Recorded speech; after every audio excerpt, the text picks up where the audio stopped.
Welcome, everyone. Welcome to Hockey Night in Australia. I'm your host, Sean O'Connor, and this week we are joined by Courtney. How you going? Hey, happy to be back. 2 weeks in a row. So good to have you back again. And our special guest this week, Claire Collins. Claire, welcome to the show. Oh, hey. How are you going this week? Good. I think it was another good weekend of hockey, and I feel like more and more we're seeing people just want to play the game, so less unnecessary penalties. Oh yeah, I definitely noticed a lot less penalties. Although speaking of penalties, we can start on penalties. 2 coaches suspended this week for one game. Yeah. That I've never seen that in the AI before ever. Yeah. So It's both wild. Ron and Dave. So Rhinos and Mustangs. Mm. I mean, you kind of got to lead by example, right? Like, I know it's not been any of the players on it has been one of the players on one of those teams has been suspended for a lengthy time, but the coaches have got to step up and lead the way. And I did the coaching course like 5-6 years ago, and one of the first things they tell you is get down to the refs level, talk well, because when you're in front of those players, no matter what age group you're coaching, you're leading by example. So they're like, I'm always going to be a fan of Dave Ferrari. He's always going to be a part of Newcastle, and Ron's been around the league for a long, long time and deserves all the respect that he has. So both of them should know better. I think there's a place for passion, 100%. There's always a place for passion. But I did see a meme the other day, and it was essentially no ref has ever changed a call from whinging. Yeah, that's right. Yeah, I've always wondered that with players, right? Like they go on to the referee. I'm like, they're not changing their mind. They're sending you to the box. You're not going to get out of that box now. But I guess it doesn't hurt. You need to release some sort of energy out of that. So yeah, it's interesting. We do have a comment here. Coaches picking up the slack. Look, yeah. This week they definitely were the bulk of the suspensions, and that was okay. But yeah, overall, Claire, I definitely agree. I think we're seeing less penalties than we have previously, earlier in the season, and less suspensions because of it, which is good. Yeah. We got Anthony here. 2 coaches suspended at once. The obscure bingo card for the AIHL season keeps getting filled. Yeah, look. Especially because I don't know, Anthony. You've been watching even longer than I have. I don't know if you've seen coaches suspended previously in the league. I certainly can't recall any. So yeah, it's interesting. Maybe we should set up a bingo card for next year. And the funny thing is, I reckon that's a good idea. Yeah. That's a great social idea, actually. Social post idea. I love that. Yeah. The AIHL bingo card. We can actually make it a thing. All right. Let's start with last weekend. Sorry, Court, what were you saying? I was going to say, you just got to make sure there's like a few key players listed, like Joey Hughes didn't travel. Except he did last weekend. He did. Yeah. And Jamie Burke in the box, right? Or Darcy Flanagan. There we go. Coaches have been kicked out of Barnes before. Look, great. I'm sure that's probably true. We just can't remember 2 in one weekend. In one game. Yeah. Yeah. John Milledge won't be happy after giving a speech at the start about respect to referees. One of our referees actually received a milestone. It was like 400 games or something like this. I can't quite remember, but yeah, it was pretty massive. And we got some love for you here, Claire.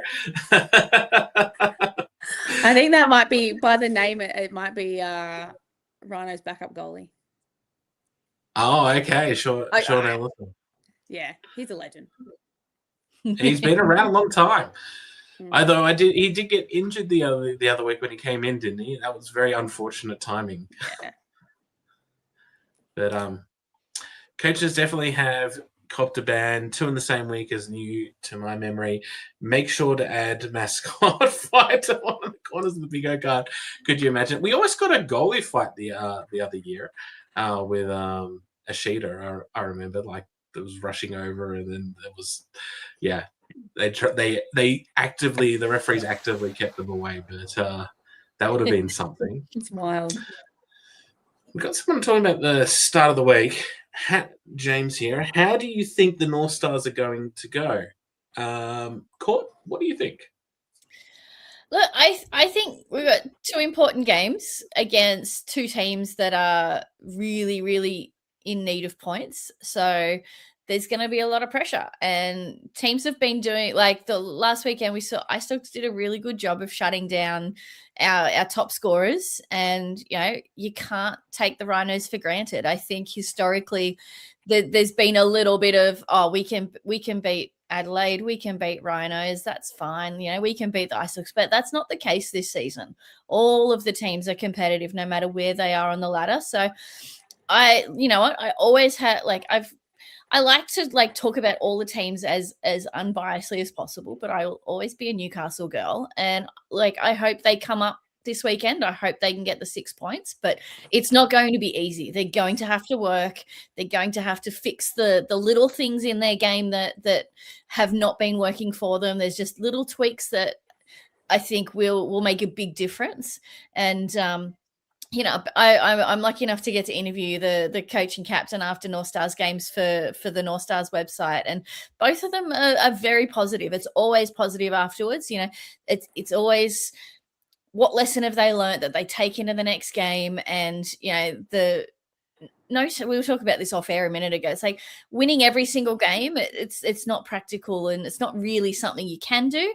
And honestly, it's a lot of pressure if you're winning that many games. You need adversity. You need to be challenged. You need to be tested. And losing games can wake you up to little moments that individuals can go, I really need to do better there for the team. And when you work for each other, you have better games. So that's a very roundabout way of saying I hope they win. But it's, there's a lot of factors. You can only train in so many ways. And until you're against your opposition, you don't know what they're going to bring to the table. And I think you're right. I think we actually saw that last year with the Ice, right? Like, they went a long time on a massive winning streak, and then they lost 2 games in Canberra. But they didn't think that was a disaster, right? Like, they're obviously going to win the league regular season, but they actually saw that as a way. Look, we now need to turn around, and we can actually work on how we can actually improve and how we can beat them next time. And of course, the next time is going to be in finals. Yeah. And what happened? They ended up beating the Brave in the grand final. So, you definitely take a lot from losses. Yeah. I feel like the start of the season, everyone kind of rushed out of the gate, and North Stars were absolutely smashing it. And now it's kind of like, okay, we've played these teams. What do we need to bring to the next game, the next time we play this team? Because everybody, yes, they're amazing in their passing game. I just love to watch it. When they're on the power play, it's, I don't know, there's something about it. But teams are very much like, okay, we've played that. This is what we've got to work on to beat them. And they're doing that, which is what makes good hockey, right? Yeah, absolutely. Yeah, and obviously the North Stars aren't the only ones that really hit the ground running this year. I mean, the Rhinos, Claire, also another team that were just bolted this year. And I think actually surprised a lot of people that they did so. Yeah, I think the chemistry was just there early on, and Bouchard played an incredible role in that. And everyone, the whole team at training, everybody had bought in. The new guys from last season were back, and the whole team just feels more settled, and you can see that on the ice. Yeah, I had a conversation with Obi earlier in the season, and he was like, it's just so good having everyone on the coast a lot more often. And everything feels like more of a group than it has in previous years. Yeah, it's really nice to see. Yeah, it's amazing how much chemistry can, create a winning mentality in a winning team. But also having Danny Bouchard putting up the numbers that he's been putting up recently, whoa. He's on a different level compared to his last few seasons in the AI.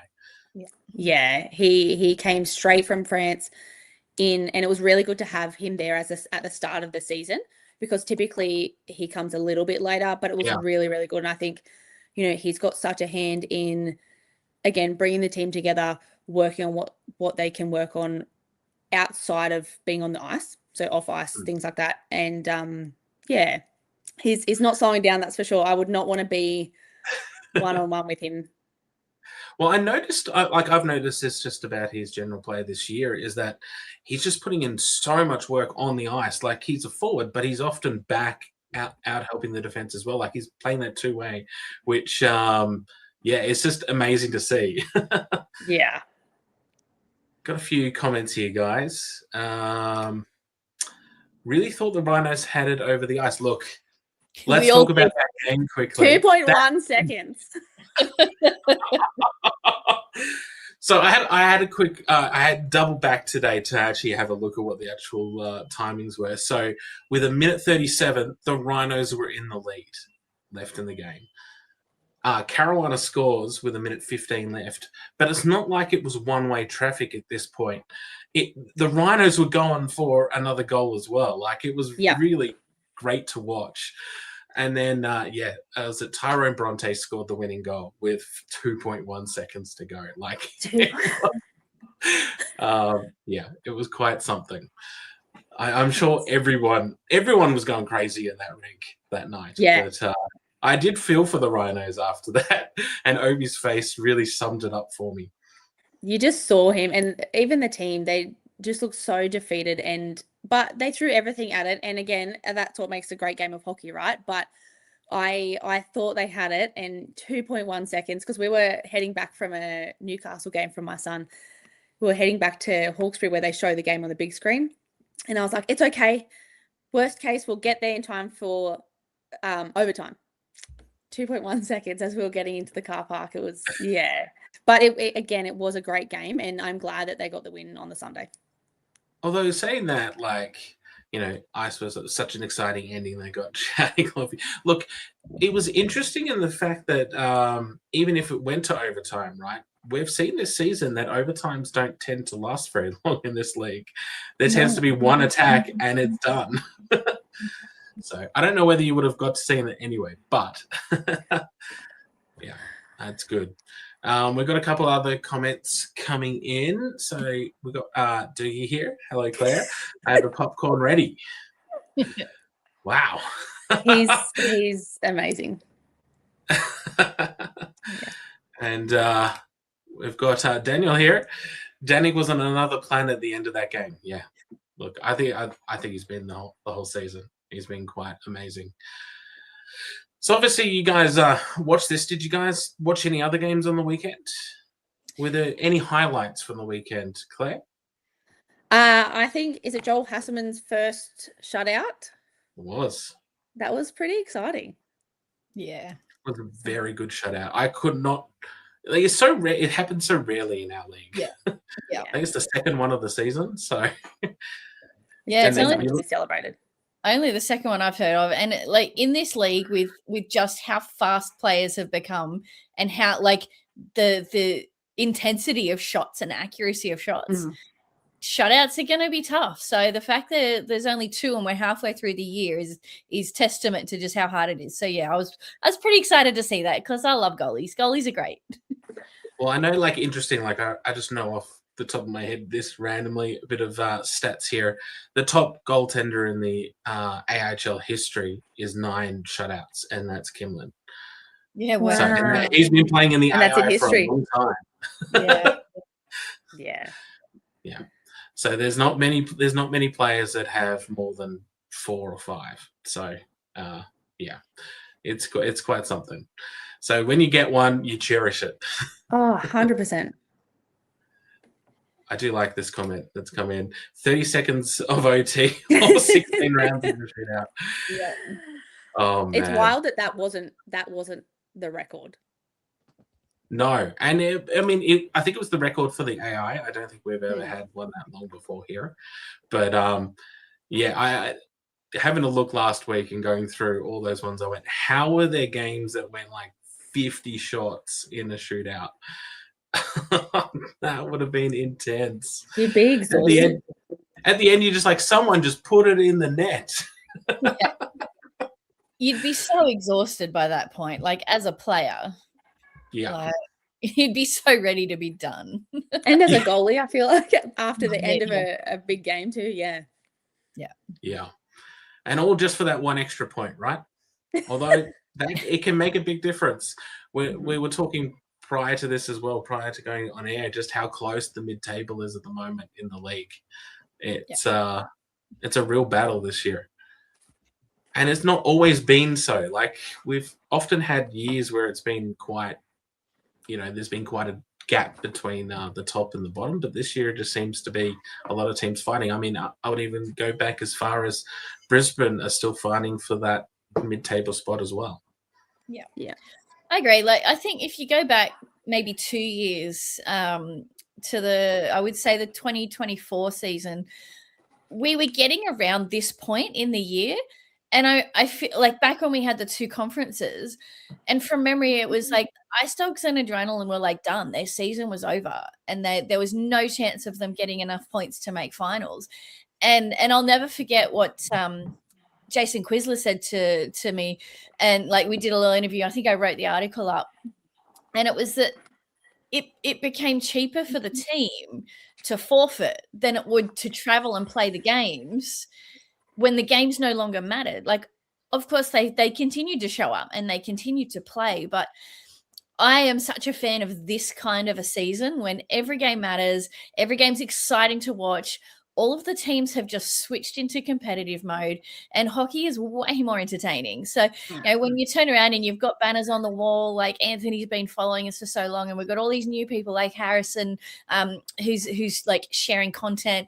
You've got all these UK people watching. We're getting more North Americans realizing that we're here because they've got no other hockey but us now, and we're presenting them with a product that is actually really so much more fun than I feel like it's been in past years. So I think I'm really loving this season because look, sorry, Adelaide fans, I know you guys, they're having probably one of their toughest seasons, but when everyone else is still very much in it, there's a good fight going on.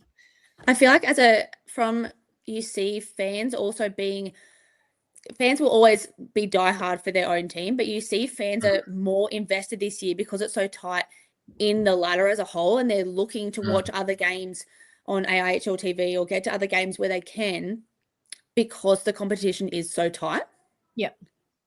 But it's also been very refreshing to see teams like the Rhinos, like the Ice Dogs now really challenging this year and going, look, we're very competitive. We're in this to try and make finals. Yeah, absolutely. Michael does have a good point about this season, actually. I think the cancellation of Worlds this year changed a lot of how teams started compared to previous seasons.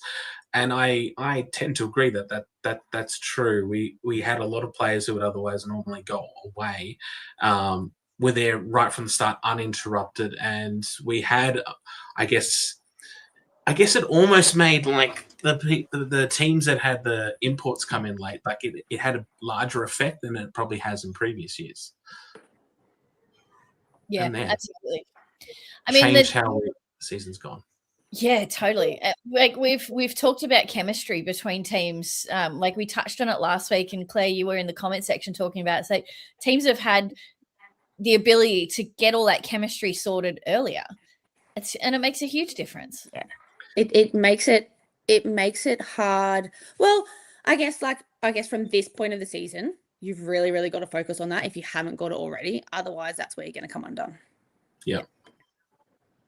Totally. Todd does say, wait, there's other teams. Kelly says, Claire Collins, come on, that's great. Women in hockey. That's right. And Anthony, this is not a procession season, and it's great for the league and clubs to expand their reach, but also to learn. Learning gives lessons bring improvement. 100%.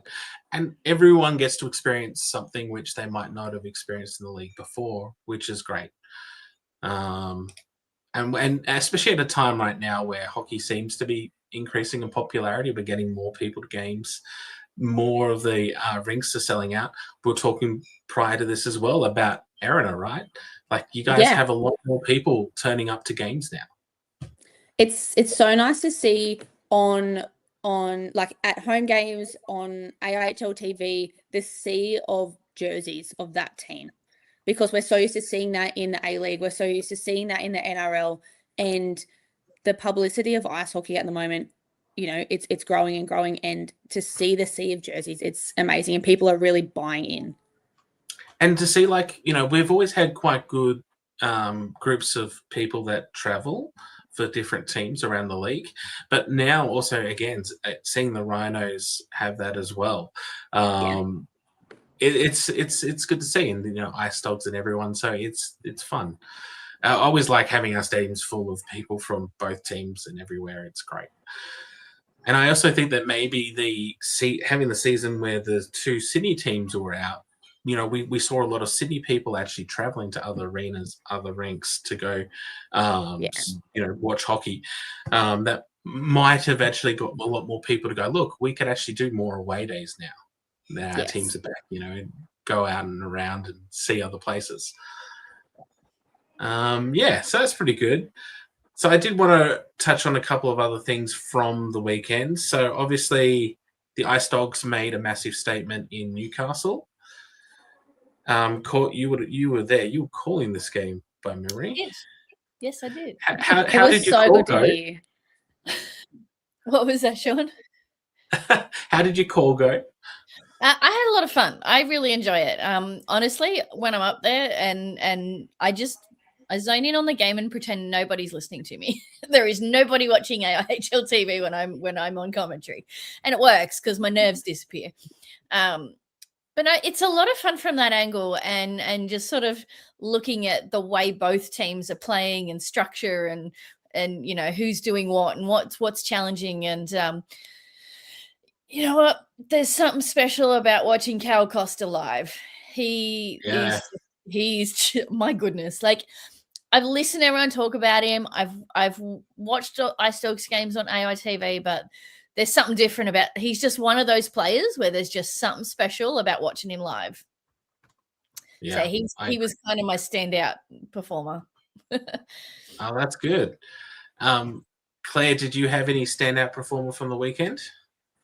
I honestly, and this is probably a bit biased, but I just feel like the Rhinos win over Mustangs. I feel like towards the end they just took it and ran with it, and it was nice to see, especially after, of all games, that 2.1 second loss on the Saturday. Yeah. Nice. We do have another couple of comments here I want to bring up. Yes, women in hockey. Tori has arrived and she says hello. Hey. And Liam says, Courtney, your call was fantastic during the game last Sunday. Thanks, Liam. Lots of love. And That's there's so also good. a big comment here by Andrew that I haven't actually read fully. I would like to see actual statistics on why stadiums are full, not just the line of romance TV shows. I personally think the Winter Olympics and Four Nations are a big reason there is growth in AIHL attendance. Yeah, I think there's a whole multitude of things. Like we've been seeing increasing attendance for a number of years now. It's not just brand new.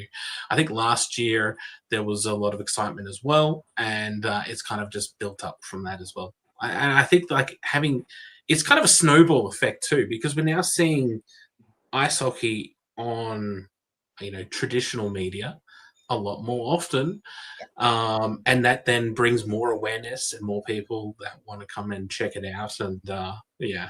Do we reckon Albo knows that there's ice hockey in the country now? He has a holiday house on the coast.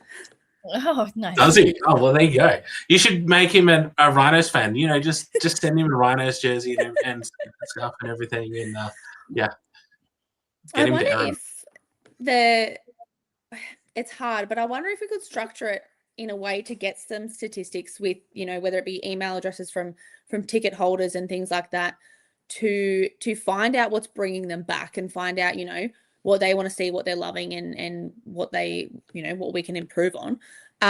But to see what is bringing in people as a whole to put to the AI, I don't know, it'd just be interesting. Yeah, absolutely. I think there's definitely been times where we've had different people try and get different statistics. I remember a number of years ago, The old fifth liners guys, for instance, try to get more statistics regarding, the players and what was on their minds, what they wanted to see, to be able to try and, go to the league and others and go, look, these are the kind of issues that are occurring around the league, or these are the things that people want to see improved. Here's some actual hard stats to help you with that. Yeah, I know I'd be very interested to find out. Because I must admit, I was surprised last year when Canberra moved to the AIS. I thought it might take a year or two before they actually fill out the stadium. I thought they'd have to build because they were coming from such a small base, but they just immediately filled it out. And I don't know if that was just because there was all that demand initially, or what has changed to get that many people now invested in the Brave and invested in the AI. Yeah. All right. Okay. Really good comments. There are so many comments. Which do you want me to pull up any? Just start at the top and work your way down. All right, Andrew. Cal Costa slows the game down, and it feels like he has all the time in the world. Yeah, look, I must admit, I watched him live for the first time last year when he was with the Brave, and whoa, the guy is phenomenal. And he does always feel like he's got so much time in his hand, and he worked his way around, and he can find pockets and everything. It's pretty special to watch. He created a breakaway from nothing. There was nothing there, and then it's like he's at the goalie. Like, what is going on? It was really cool. Like, really bad for Newcastle, but like cool. Well, it's one of those things that, people ask me, like I've been asked before, especially, when I'm on overseas podcasts or anything like this about, what Australian players should we be looking out for now? Obviously Nathan Walker's in the NHL, but what's coming next? And I always say, well, you guys have got to pay attention to Cal Costa. Definitely our next big breakout player. But we'll see whether he can scale the heights of the NHL. I second Liam. Look, Liam knows his stuff. Court's call was great. Yes, I'll be back again tomorrow for the North Stars Rhinos game. You can hear me. Oh, nice. Romance TV shows, books is why I'm here. Look, it's great how different people find different avenues to our league and our sport. Hopefully though it brings you here, but then the actual hockey is the reason why you stay. 100%. Read my mind. Also, just remember that they all smell real bad.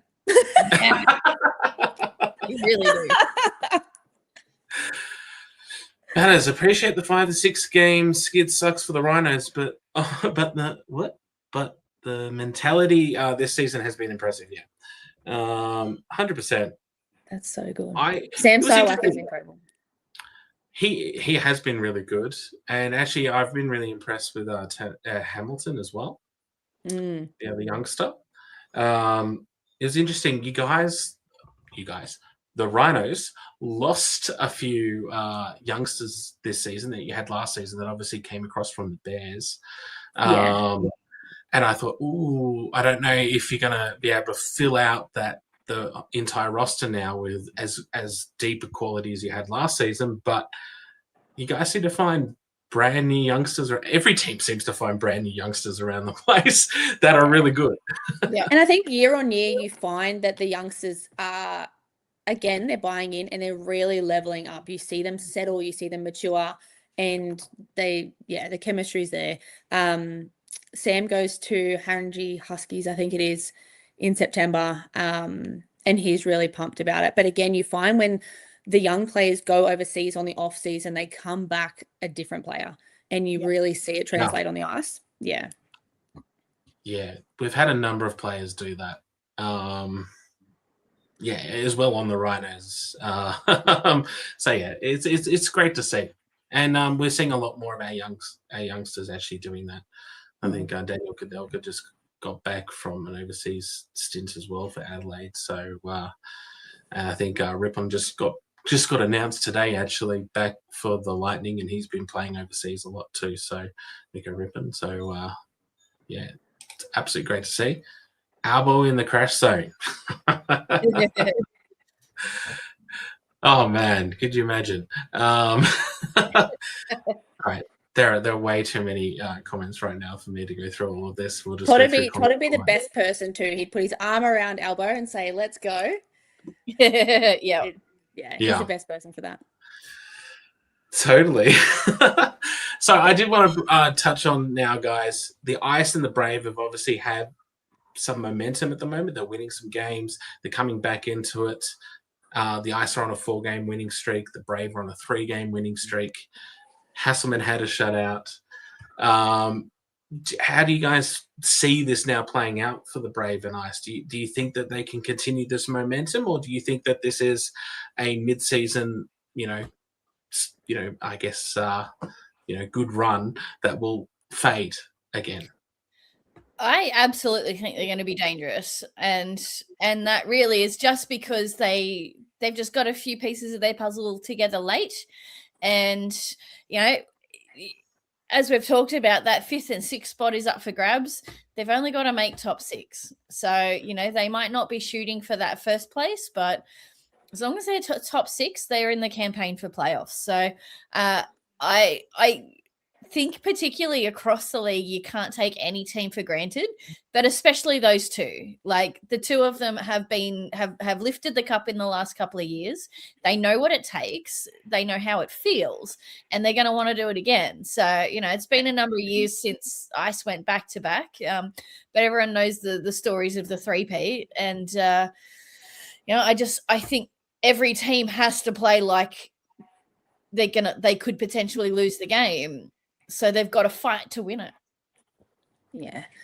I think I watched Newcastle versus Ice in Newcastle a few weeks ago, and they just shut it down in the defensive zone. It was crazy to watch. And I feel like they've both, Ice and Brave have got those extra key players now, and they're just going to want to build on that. Nobody likes to lose, but as Courtney said, they know exactly how it feels and they know what it takes. So every team at the start have that time of imports are coming, or they've got their, and building that chemistry. And I feel like if things are set now, they're just gonna want to make a run for it. And the numbers on the ladder, it's so tight. Yeah. Yeah, the tight numbers is something which, it's interesting. I don't know how it's all going to play out, but it certainly should be a lot of fun. I do have a comment here from Michael Smith I want to bring up.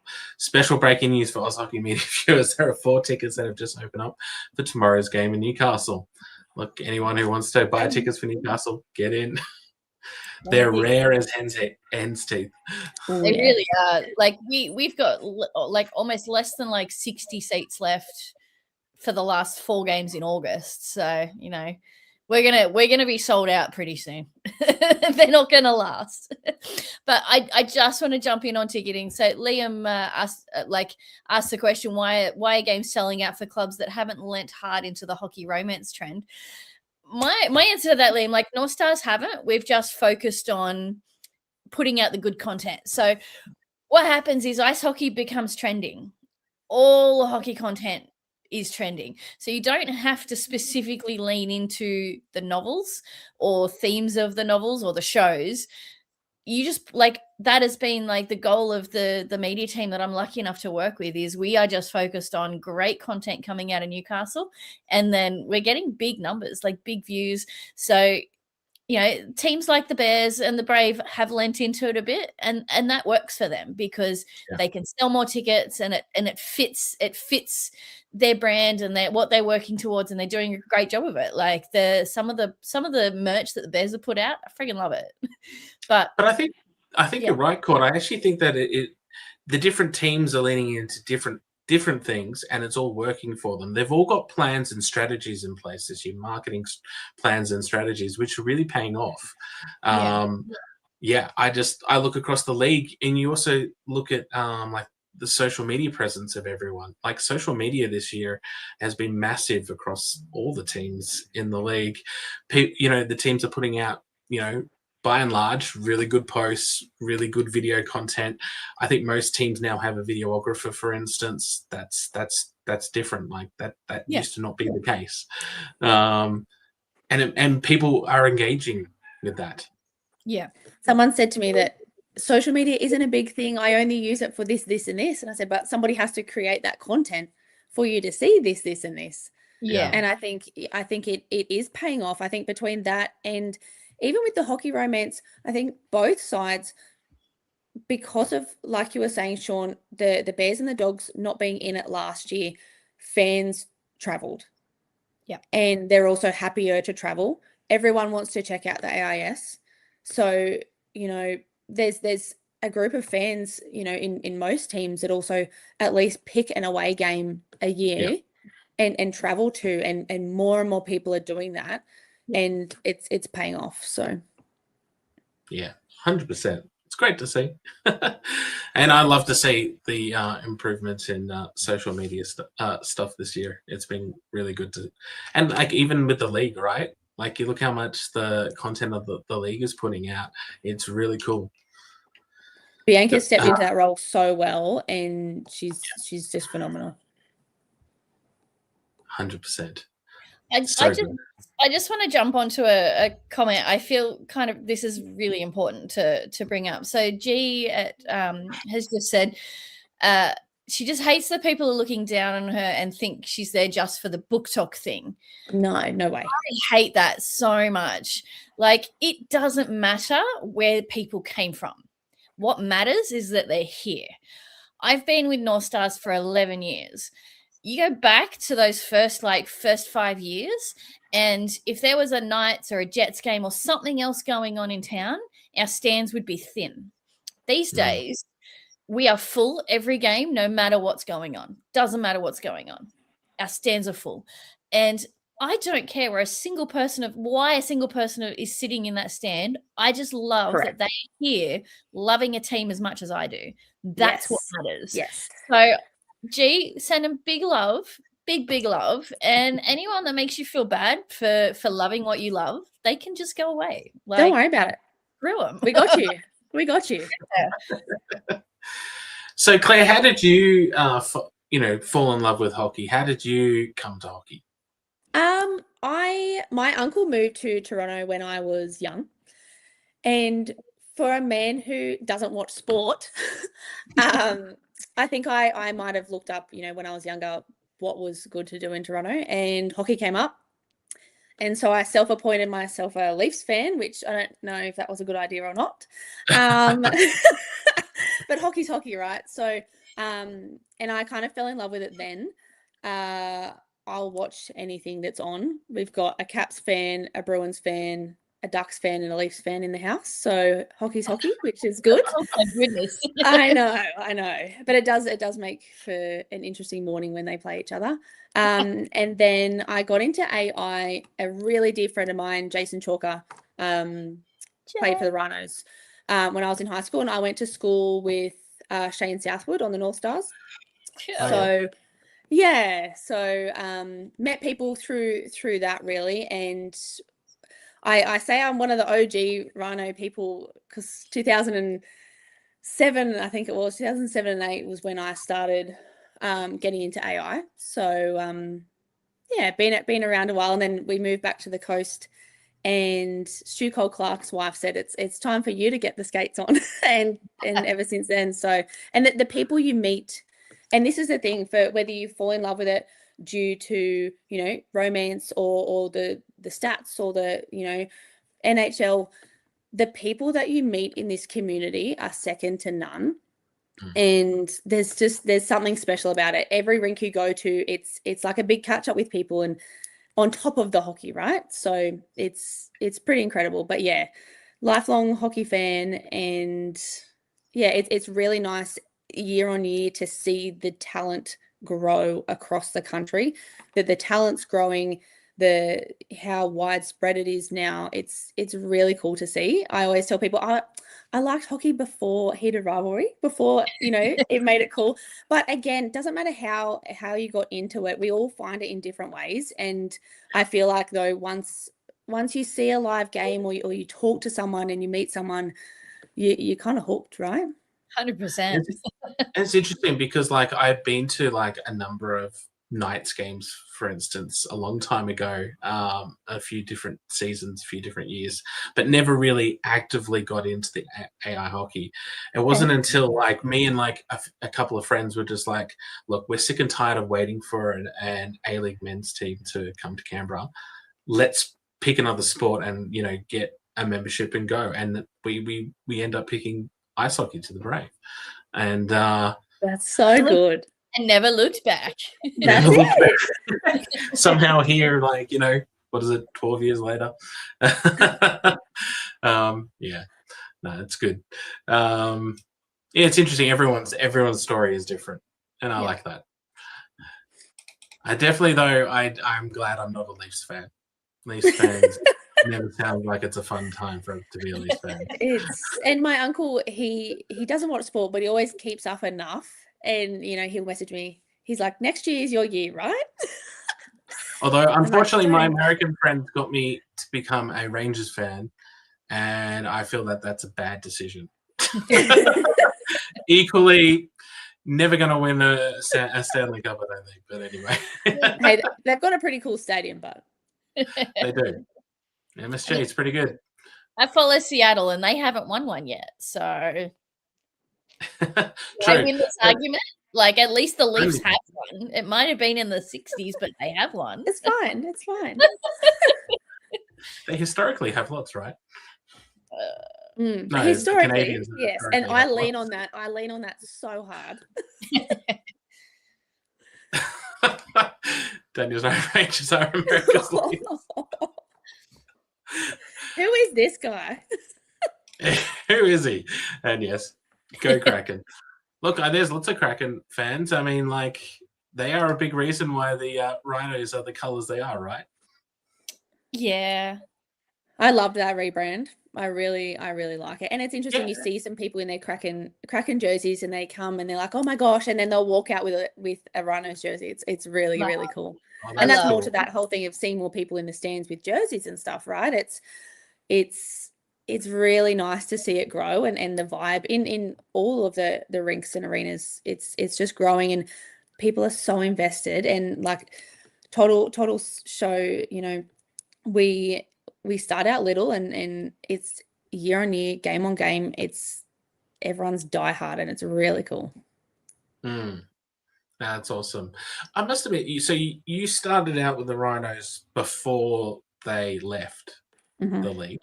How was it to actually see the Rhinos leave the league?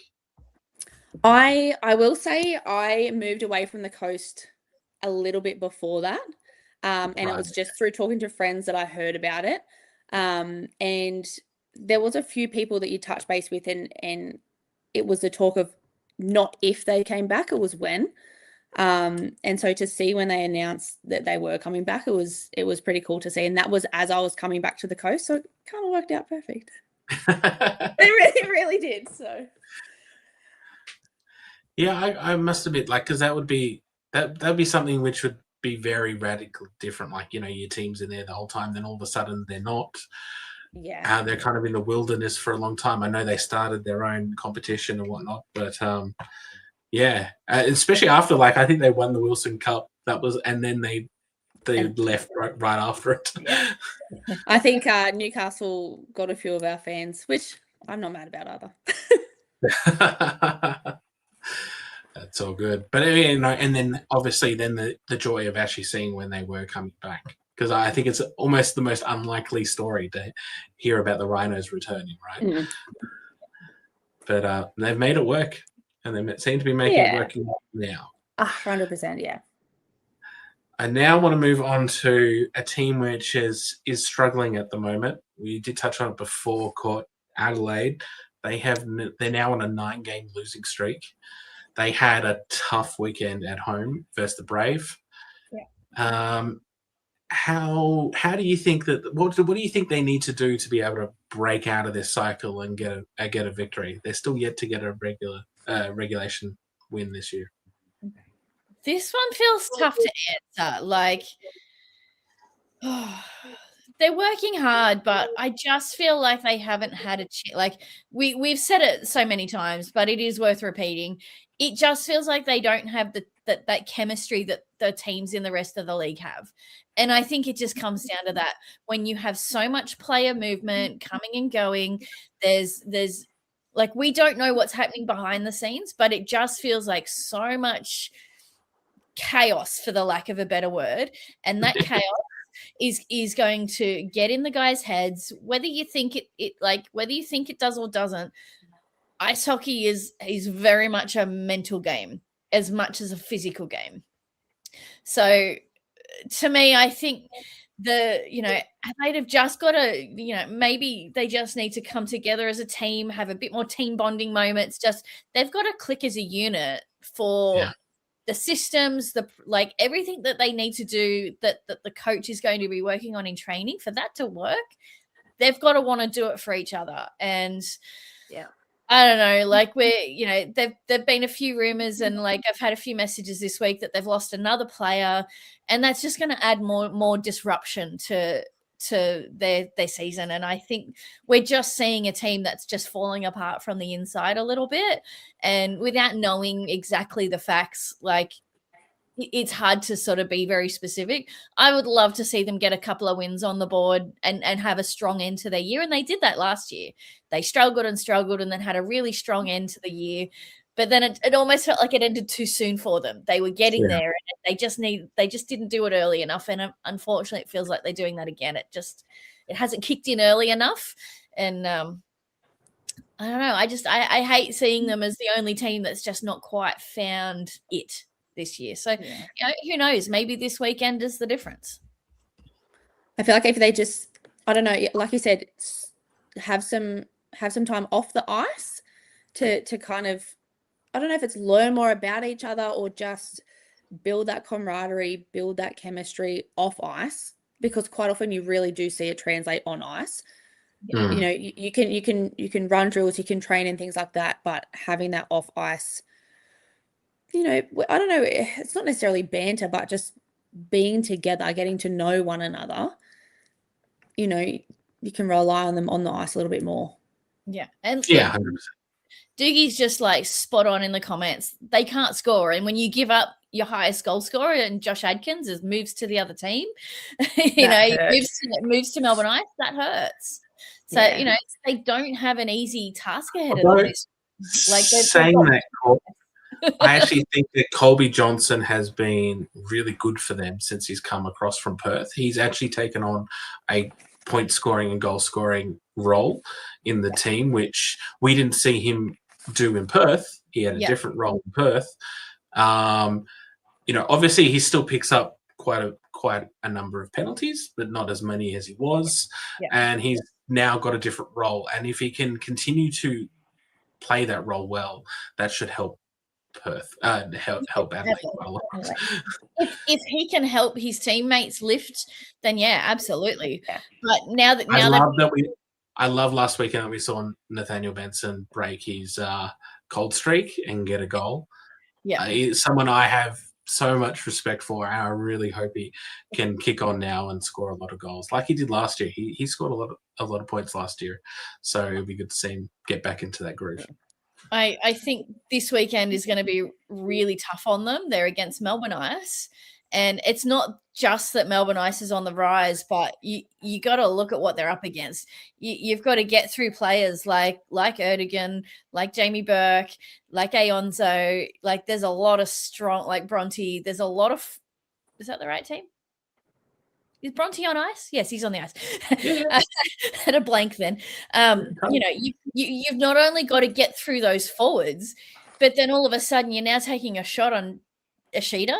Like, he's a wall. Like, they've got to play really top hockey to get through the forwards and the defense, and then move Ishida around to actually get a quality shot on. So that, it's going to be a tough ask this week, but Yeah, who knows? Maybe they're at a turning point. Daniel says Colby was massive for Adelaide during the Roadie versus the Rhinos. I definitely agree with this. And Stephen says Adelaide's still getting great crowds, but on the ice lacking that classy creative to make chances like they had last year with Romans. I agree. I must admit, I was so surprised not to see Romans and Coy come in from the get-go for Adelaide this year, because I thought when they came in last year, they made such a big impact that you would want to get them back this season. Obviously, sometimes it's hard, especially with professional players to be able to get them across. But, when we're not paying them the big bucks like they get overseas. But, yeah. I think against the ice, it's also going to be like a huge mental battle. Mm. I feel like they're coming, ice are on a win streak, and half of that, like coming into it on the positive, will go far. Whether it equates to a win or not, you've got to have that mentality, right? Totally. Yeah. Totally. Yeah. All right. Let's put up another couple of comments here. The only thing more unlikely than the Rhinos' return was a Gold Coast Blue Tongues return one day, which was definitely followed by another comment: Gold Coast need a team, but they need a rink first. Yeah. I remember them trying to build a new rink out there many years ago now. I've still got the plan somewhere on my hard drive for that. But it would be so good to have, obviously a new rink out in Queensland. I think Queensland's dying for a larger facility than what they have at Boondall. Whether that's in Brisbane, Gold Coast, I don't think that really matters too much, but just somewhere. We just got to get the blue line painted on properly. Yeah. So we can see what we're doing. Yeah. Hell yeah. I definitely agree with that. All right.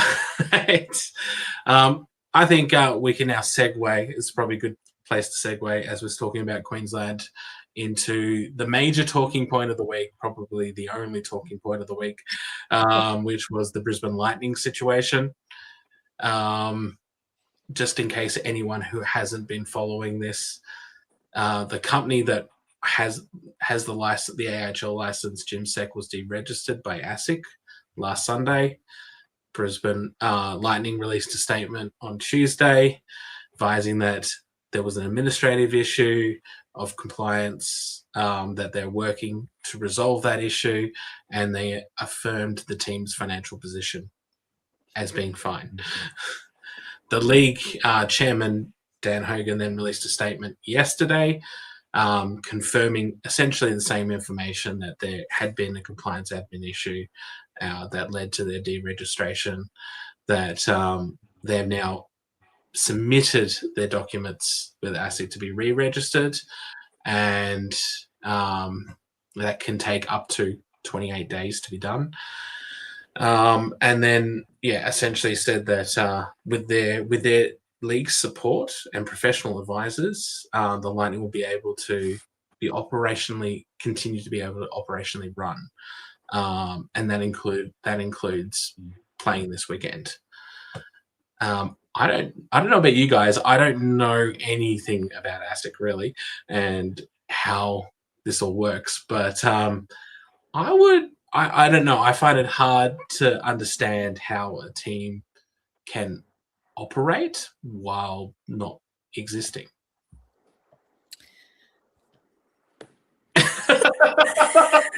What do you guys think of this anyway?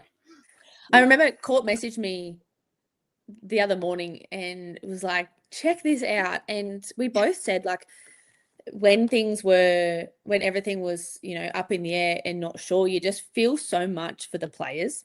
Yeah. Because there's no control over it. There's nothing they can do. Their hands are kind of tied and in the weight process, right?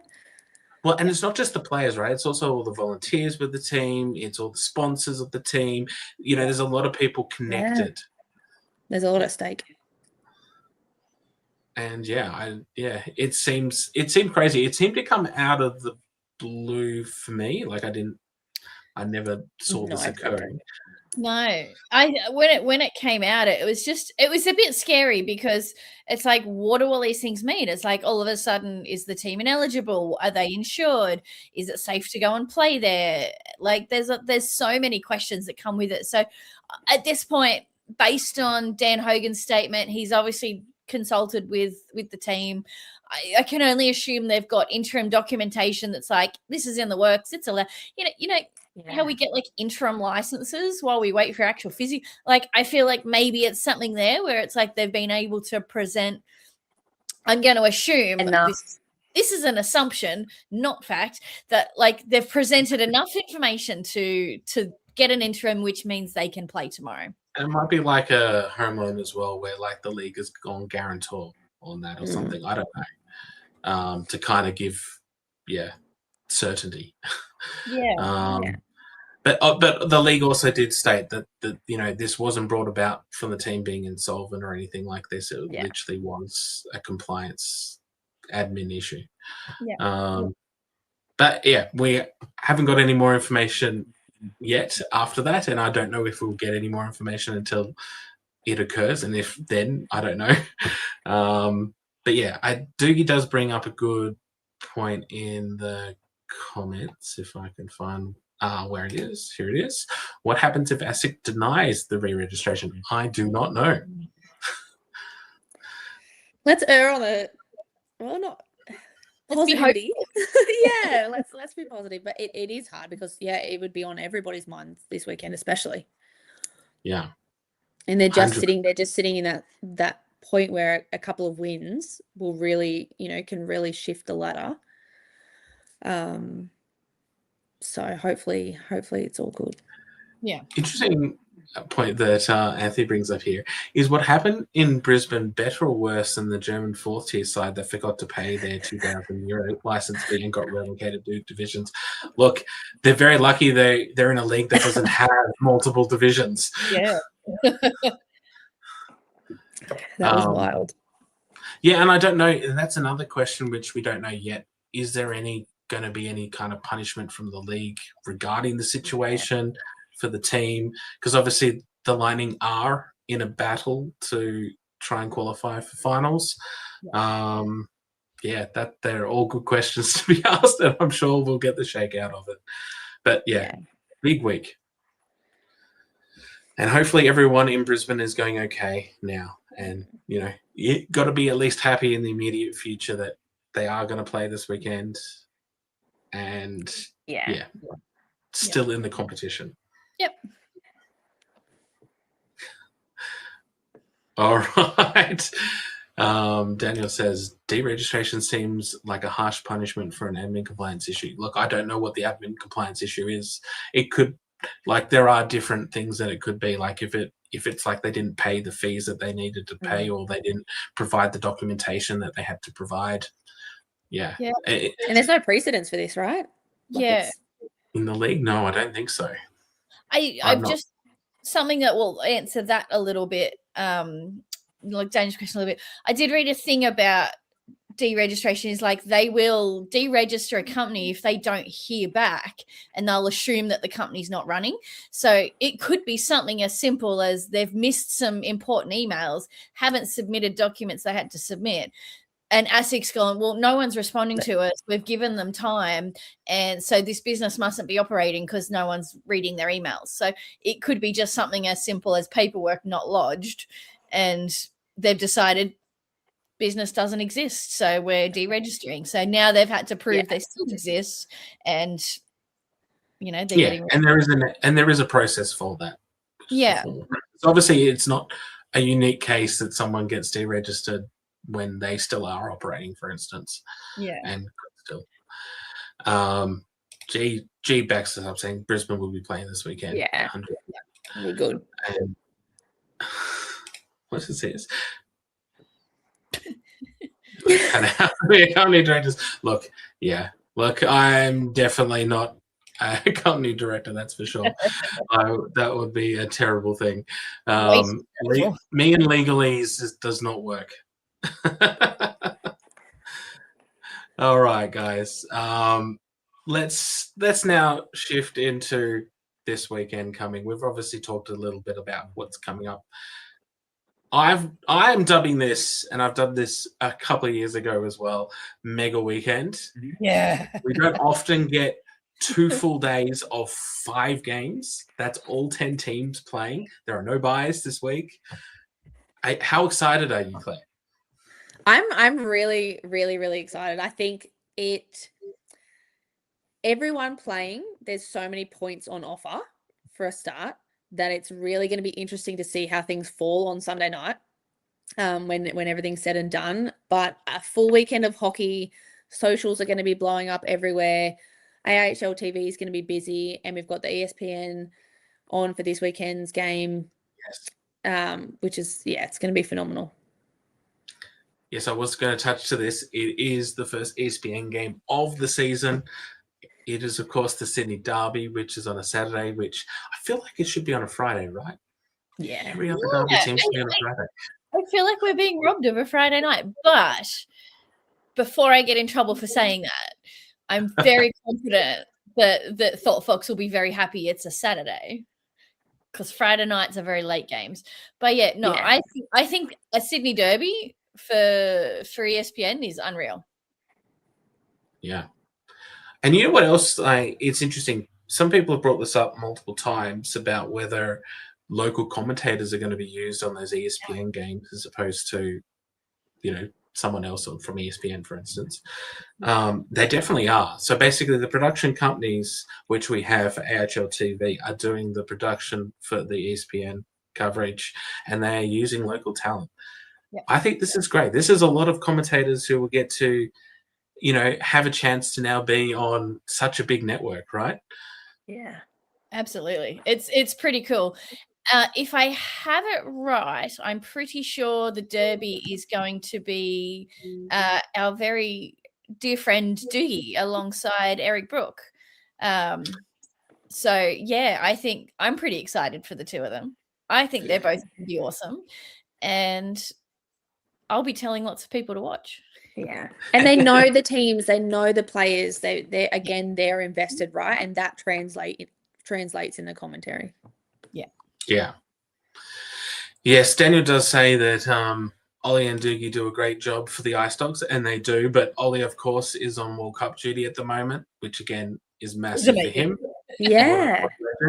But so Eric gets to be the beneficiary of Ollie's absence. And I know Michael is probably stressing at the moment, but he's probably also why he's happy it's Saturday, right? Yeah. There's a comment from Michael in there that just says no pressure. You got this. No pressure. No, you got this, mate. Yeah. And Thought Fox always do a great production, so it'll be really good to see how they go. And Tori is sending them good luck.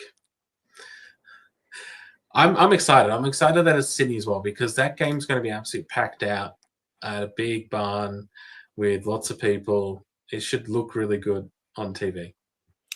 I just want to do a little thing here. So for people that sort of don't know the difference between AI and ESPN, there's a couple of things I've seen Michael post in the last couple of days, and like one of the big differences is he'll like the team will be more on site. So normally Sydney games are directed, produced from like remotely, and but they will be on site.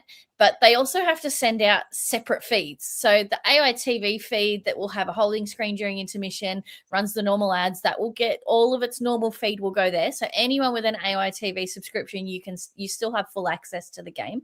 But there's a whole second section that's got to be filtered essentially to show specifically the ESPN content. And I think it's a lot more intense than putting on an AI TV game. And look, I agree with Todd Morris. He's just commented that Thought Fox will smash it out of the park. Absolutely agree. Hi, Todd. They should do a good job. Claire, what game are you looking forward to most this weekend? I think that one, to be honest. Well, hang on. That one is one of mine, because I think just especially for Michael, everything kind of finally coming to play. And both of those teams, we know that tickets have just gone phenomenal around the country. But those two teams going head to head at home together for a derby. Derbies, they're always my favorite to watch. There's just so much extra passion, I'd say. And I was going to go to, Courtney's going to hate me, I was going to go to North Stars Rhinos, but I'm going to the derby because I need to hug Andrew too. And will then you allow that? For me. Yes. And he's one of my dearest friends who I've met once in person in my whole life, but we talk all the time. It's incredible. But I also, it's hard. I feel like Bears Rhinos will also be a really good one to watch. Rhinos are back on a win, and I would just like to say that we talked about this off air.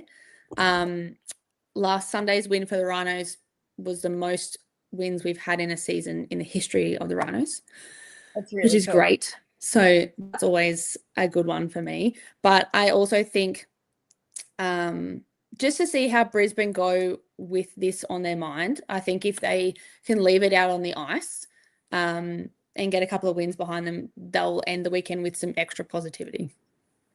Yeah. So true.